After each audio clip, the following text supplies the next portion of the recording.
सभी को नमस्कार। आप सभी का स्वागत है study with GD YouTube channel पर।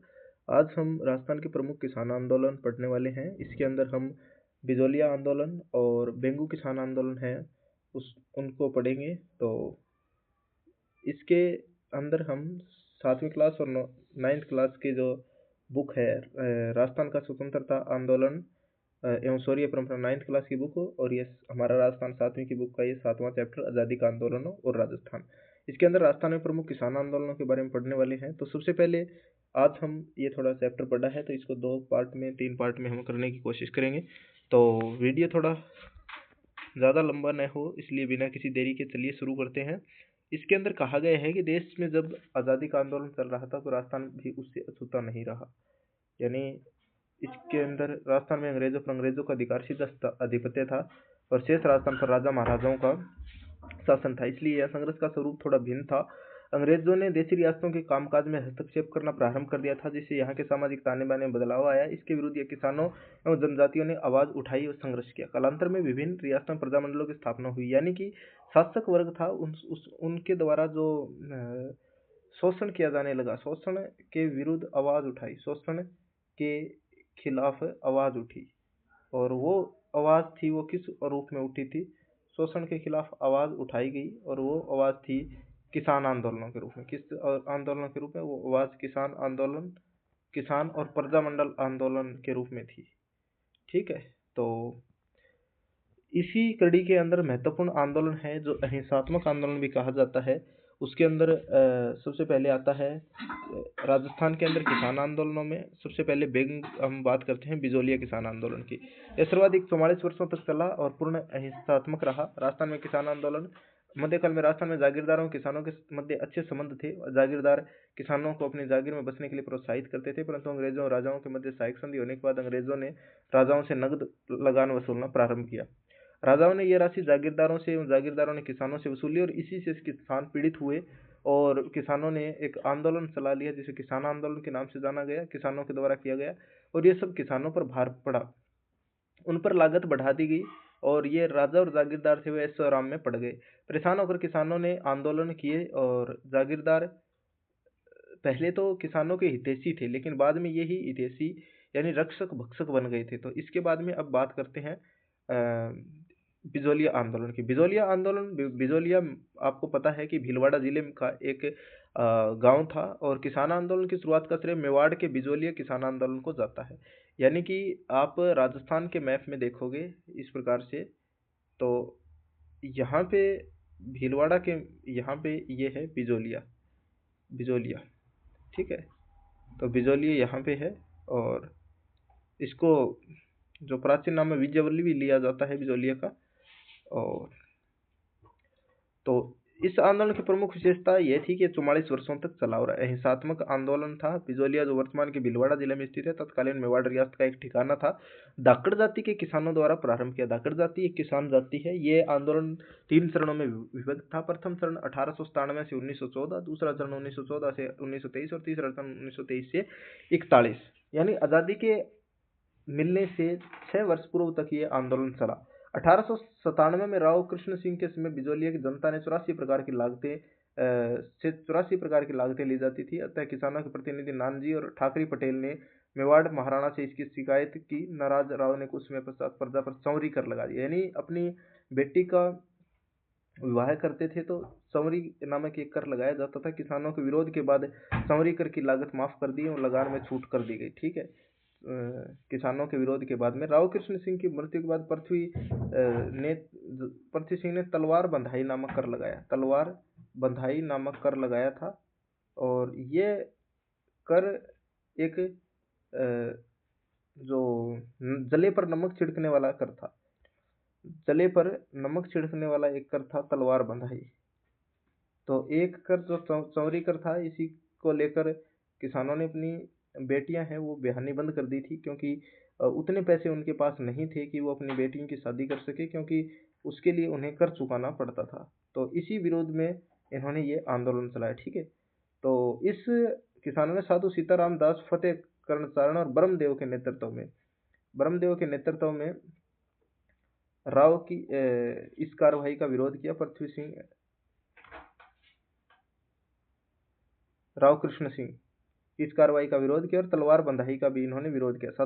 सीताराम दास, फतेहकरण सारण और ब्रह्मदेव ये बिजोलिया किसान आंदोलन से संबंधित व्यक्ति तो है। प्रश्न आता है, आपको ध्यान में रखना है, किसानों के साधु सीताराम दास, फतेहकरण सारण और ब्रह्मदेव, ठीक है। और तलवार बंधाई कर किसके द्वारा लगाएगा? पृथ्वी सिंह के द्वारा। 1897 में राव कृष्ण सिंह के समय 84 प्रकार की लागतें ली जाती थी। और नानजी और ठाकरे पटेल भी बिजोलिया आंदोलन से संबंधित है, ठीक है। और चौरी कर भी इनके राव कृष्ण सिंह द्वारा लगाया गया था। तो इसके बाद में आता है आगे, इस आंदोलन के दौरान श्री विजय सिंह पथी, जिनका मूल नाम क्या था? भूप सिंह था। भूप सिंह इनका मूल नाम था। और 1917 में उपरमाल पंच बोर्ड की स्थापना की। उपरमाल का पठारा आपको पता है भीलवाड़ा के अंदर स्थित है। तो उनको माणिक्य लाल वर्मा का भी साथ मिला। किसानों ने पथिक के नेतृत्व में आंदोलन जारी रखा। किसानों ने शांतिपूर्वक सत्याग्रह किया और गिरफ्तार होते रहे। आंदोलन के तीसरे चरण में जमनालाल बजाज ने आंदोलन का नेतृत्व किया। जमनालाल बजाज ने आंदोलन का नेतृत्व किया। और सन 1941 में मेवाड़ के प्रधानमंत्री राघवाचार्य के आदेश से तत्कालीन राजस्व मंत्री डॉक्टर मनमोहन सिंह मेहता बिजोलिया गए। उन्होंने किसानों से समझौता किया, जमीनें पुनः दिलवाई। तो कौन थे? डॉक्टर मोहन सिंह मेहता बिजोलिया गए। और मेवाड़ के प्रधानमंत्री राघवाचार्य ने कहा कि किसान मांग है वो नहीं मान रहे हैं, तो आप उनको समझाइए। तो उन्होंने कुछ उनको जमीनें दिलवाई और उनको ये सुझाव दिया कि आप इस आंदोलन को समाप्त करें और हम आपके साथ हैं। तो अंजना देवी चौधरी, रमा देवी, नारायणी देवी वर्मा जैसी महिला नेत्रियों ने भी इस आंदोलन में अपना योगदान दिया। तो अंजना देवी, रमा देवी और नारायणी देवी वर्मा, तो आप 4th ग्रेड के लिए ये सभी व्यक्तित्व है, महत्वपूर्ण है, ऐतिहासिक हस्तियां हैं। और ऐतिहासिक घटना है 1931 में मेवाड़ के प्रधानमंत्री राघवाचार्य के आदेश से, जो आपने लिख रखा है इसके अंदर, मेवाड़ के प्रधानमंत्री राघवाचार्य के आदेश से तत्कालीन राष्ट्र मंत्री डॉक्टर मनमोहन सिंह मेहता बिजोलिया गए, ठीक है। तो ये 7वीं क्लास में इतनी चीज़ दे रखी थी, इतनी विषय वस्तु है वो आपको यहाँ पे दी गई थी। और इसमें उपरमाल पंच बोर्ड है किसकी 1917 में स्थापना की गई, ये इंपॉर्टेंट है इसके अंदर। और आपको ध्यान में होना चाहिए, विजय सिंह पथी के नेतृत्व में माणिक्य लाल वर्मा ने इनका साथ दिया। 1941 में मेवाड़ के प्रधानमंत्री कौन थे? राघवाचार्य थे। और तत्कालीन राष्ट्र मंत्री डॉक्टर मनमोहन सिंह मेहता बिजोलिया गए।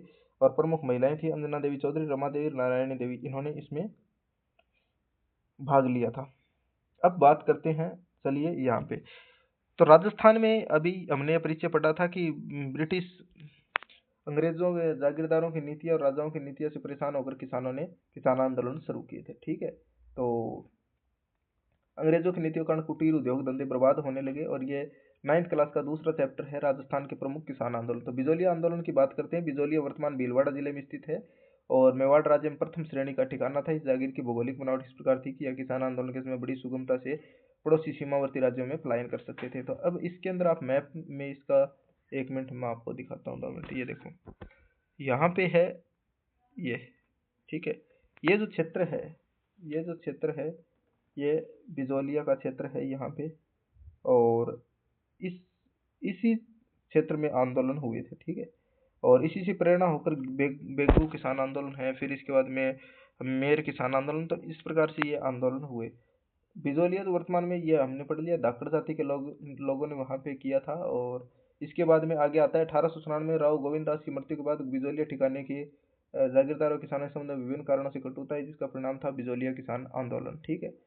और इसके अलावा यहाँ पे बिजोलिया किसान आंदोलन 3 भागों में विभक्त है। प्रथम चरण 1897 ईस्वी से लेकर 1915 तक इस काल का आंदोलन स्थानीय लोगों द्वारा किया गया था। कोई मुख्य नेतृत्वकारी व्यक्ति नहीं था। जो लोकल पीपुल थे यानी स्थानीय लोग थे, उनके द्वारा ये किया गया। फिर इसके बाद में आती है 1915 में, 1915 से 1923 में चला। विजय सिंह पथी किसी काल के अंदर आए और आंदोलन का यह काल अत्यंत महत्वपूर्ण था क्योंकि अनुभवी व्यक्ति इसके साथ जुड़े। तीसरा चरण आंदोलन 1941 ईस्वी में समाप्त हो गया। इस प्रकार ये 44 वर्षों तक आंदोलन चला और अहिंसात्मक आंदोलन था, क्योंकि उसमें महात्मा गांधी भी अपने आंदोलन कर रहे थे। तो अहिंसा का जो संदेश है वो राजस्थान तक भी पहुंचा और इसी को ध्यान में रखते हुए किसी को भी कोई नुकसान नहीं पहुंचा। 1897 बिजोलिया ठिकाने के हजारों किसान एक मृत्यु भोज के अवसर पर गिरधरपुरा गांव में एकत्रित हुए। या ठिकाने के अत्याचार व शोषण से संतप्त किसानों ने एक दूसरे से विचार विमर्श किया और उदयपुर जाकर महाराणा फतेह सिंह से भेंट कर न्याय के लिए पुकारे, किंतु इस पुकार का कोई परिणाम नहीं निकला। रियासती सरकार द्वारा अपनाई गई निष्क्रियता एवं उदासीनता से बिजोलिया के शासक को किसान विरोधी नीति अपनाने के लिए प्रोत्साहन मिला। बिजोलिया जागीर का किसान पहले से ही विभिन्न प्रकार के लागों के बोझ के तले दबा हुआ था। अब 1903 में राव कृष्ण सिंह ने बिजोलिया अंचल में एक नया कर चौरी कर से नाम लगा दिया, यानी अपनी लड़की के विवाह में 13 रुपए देना पड़ता था और कुछ जगह 5 रुपए भी लिखे मिलते हैं। तो आपको ये ऐसा नहीं पूछा जाएगा कितने रुपए थे, लेकिन आपको ऑप्शन में दे दिया जाता है। अगर तो 13 और 5 ऑप्शन में देते हैं तो आपको दोनों करने हैं, और एक इसमें से एक दे रखा है तो आपको जो दे रखा है वो करना है, ठीक है। तो अलग अलग पुस्तकों में अलग अलग मिलता है। तो फिर वर के लिए राव साहब के समक्ष उपस्थित होकर नतमस्तक होकर आशीर्वाद प्राप्त करना आवश्यक था। इसे अपमानजनक करके लागू करने पर किसानों में रोष व्याप्त होना स्वाभाविक था। तो चौरी कर किसके द्वारा लागू किया गया? तो राव गोविंद सिंह या कृष्ण सिंह इनका नाम था, यानी इनका पुत्र थे राव कृष्ण सिंह गोविंद दास के। तो इसके अंदर लिखा है कि 2 वर्षों तक अपनी कन्याओं को विवाह नहीं किया। फिर इसके बाद में किसानों की शक्ति 1906 में राव कृष्ण सिंह का देहांत हो गया। पृथ्वी सिंह बिजोलिया का स्वामी बन गए। उसने एक नया ही कर लगा दिया। उसका जो कर था वो नाम था तलवार बंधाई। तो जो तलवार बंधाई के रूप में ली गई रकम का भार जनता पर डाल दिया। किसानों ने इसका विरोध किया तो इसने दमनकारी नीति अपनाई और किसान नेता साधु रामदास को ठिकाने के पुस्तकालय से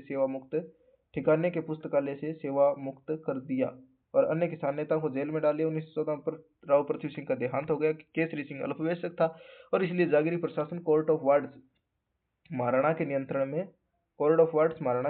में चला गया। और किंतु किसानों को फिर भी कोई खास फायदा नहीं हुआ। हालात 10 के 10 से इस प्रकार आंदोलन का प्रथम चरण पूरा होता है और 1914 से फिर 1941 तक फिर आंदोलन चला और 1941 में समाप्त हुआ। तो दूसरा चरण 1916 विजय सिंह पथिक ने इसको संभाल लिया नेतृत्व को।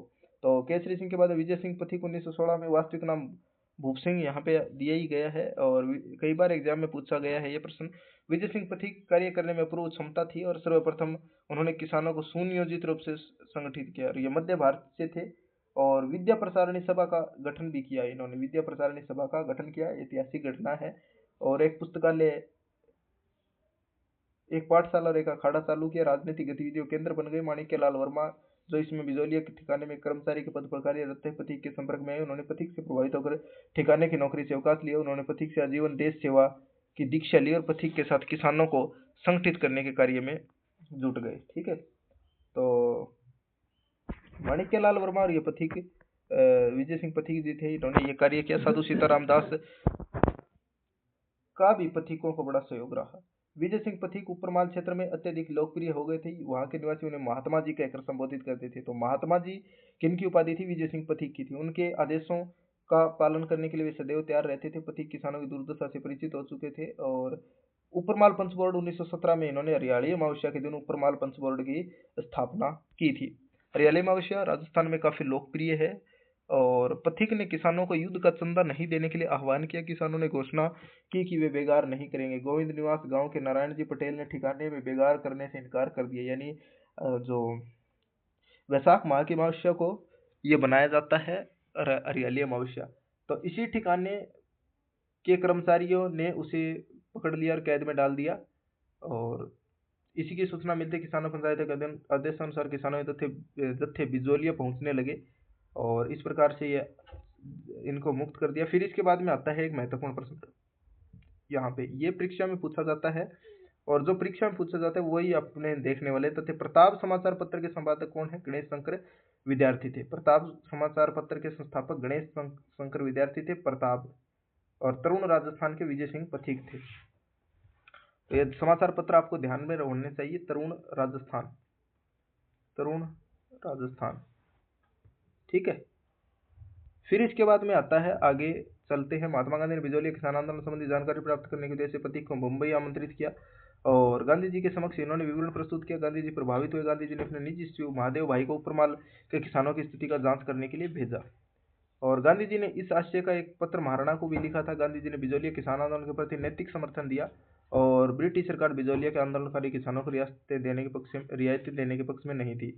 धीरे धीरे परिवर्तन आया। 1920 में महात्मा गांधी नेतृत्व में असहयोग आंदोलन प्रारंभ हुआ जो 1921 में भयंकर रूप ले चुका था। इस प्रकार से चलता चलता तुरंत शांत किया जाए, इस उद्देश्य से ब्रिटिश सरकार ने एक उच्च स्तरीय समिति का गठन किया